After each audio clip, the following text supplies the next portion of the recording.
Hi, it's Carrie, and I'm back to do another book review. I just finished the audiobook for Throne of Glass by Sarah J. Maas. And I know she's a very popular author now with booktubers, and I'm like, okay, I've heard of this book before, and it came up in an audiobook sale. I'm like, I really should try this. I know it's the first book in a series. Like, maybe if I like it, then I'll read all of them. But honestly, at this point, I don't think I'm going to finish the series. There are parts of the book that were really interesting. It's about a girl who is the world's most famous assassin, the world's most successful assassin. I'm putting that in quotes because I feel like that's important to do.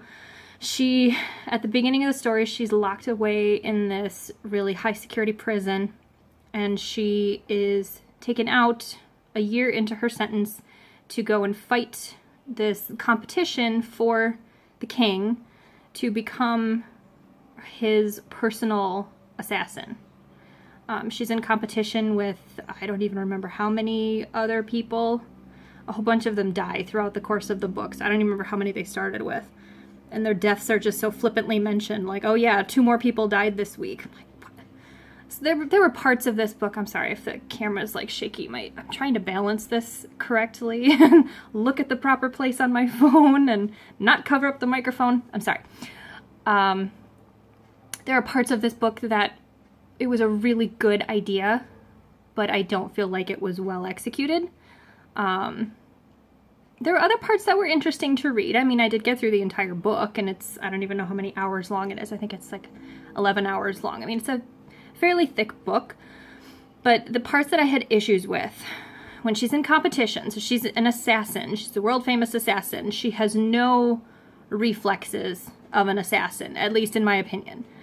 You would think, being an assassin, she would have this very stealthy personality, this quiet, sort of calm, sort of like a meditative sort of, like, when you think of an assassin, they have to be stealthy, they have to be quiet, they have to be patient, and she does not really exhibit those characteristics.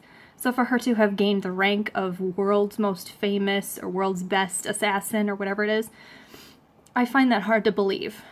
Not only that, her reactions in certain situations, like, she does not react how you would think this world-famous assassin would react. She's 18 years old, so she's not very old, which I could see that. All right, fine. She's a very skilled person. She doesn't get a whole lot of chance to show off her skills in this book. I mean, you only see 2 different scenes that I can recall where she's actually fighting at full strength and at full capacity. Otherwise, she's holding back the whole time, and you don't really get an idea of how actually skilled she is, although she talks a big game. I was going somewhere with that. It's so hard to picture her as this really skilled assassin because, like I said, she's holding back for most of the book. At least we're meant to believe that she's holding back, and she does not react in a way that you would expect an assassin to react to the different situations and the different people. And, like, people come into her room in the middle of the night, and instead of, like, jumping up and reaching for her weapon, her homemade weapon that she has, she just sort of, like, opens her eyes and looks at them, like, all calm and casual. Like, okay, you're telling me that's how a typical assassin would react. And she knows almost the entire book that her life is in danger. So it's like, how... I don't understand. I don't understand. She does not have the mentality that I would have pictured an assassin would have. And that was my main issue with this. Another similar vein, she's got 2 men in the story that are sort of interested in her.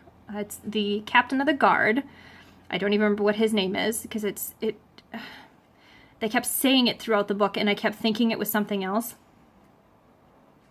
I don't know. I just finished it, and I can't remember his name. I can't remember the prince's name either. Dorian is the prince. The captain of the guard... What is his name? I don't know. I'll just refer to them as Captain and the Prince. So they're both sort of vying for her affection. She trains every day with the captain to get ready for this competition, to prepare for the different challenges in it. And then she keeps bumping into the prince because he is sponsoring her in the competition.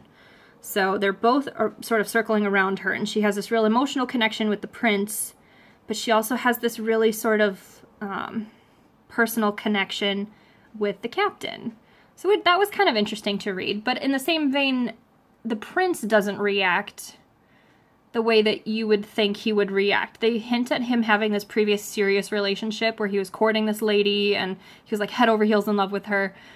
And then there's no like resentment. There's no like sealing himself off from feelings. There's no like, he just like falls head over heels for this assassin. And because she's beautiful, because she's young, because she's not acting like an assassin should act. Maybe that's why. I found parts of the story to be very unbelievable.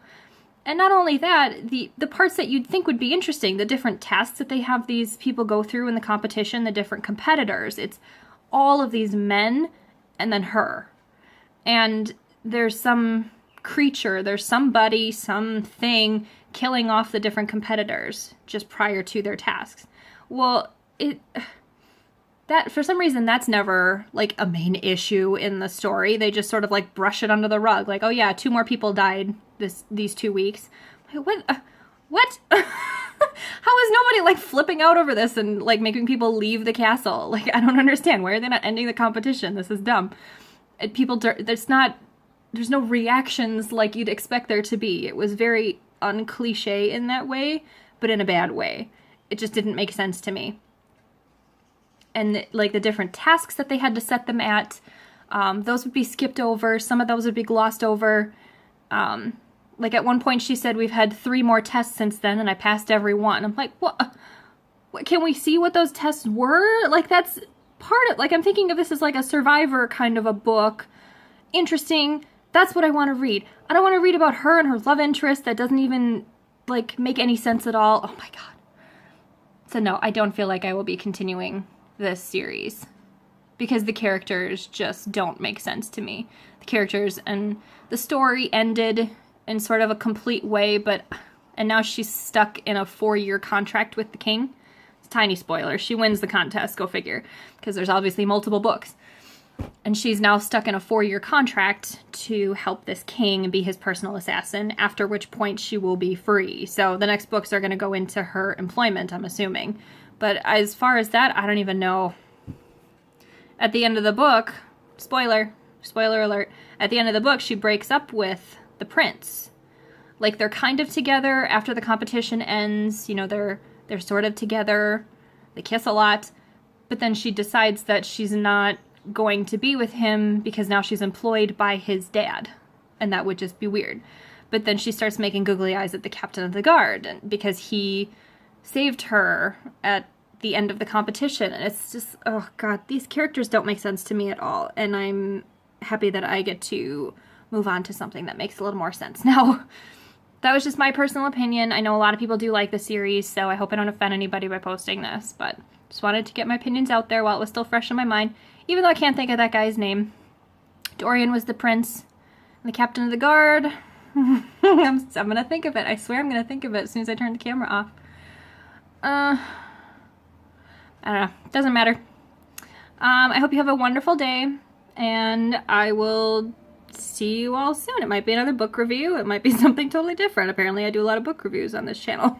All right. Bye.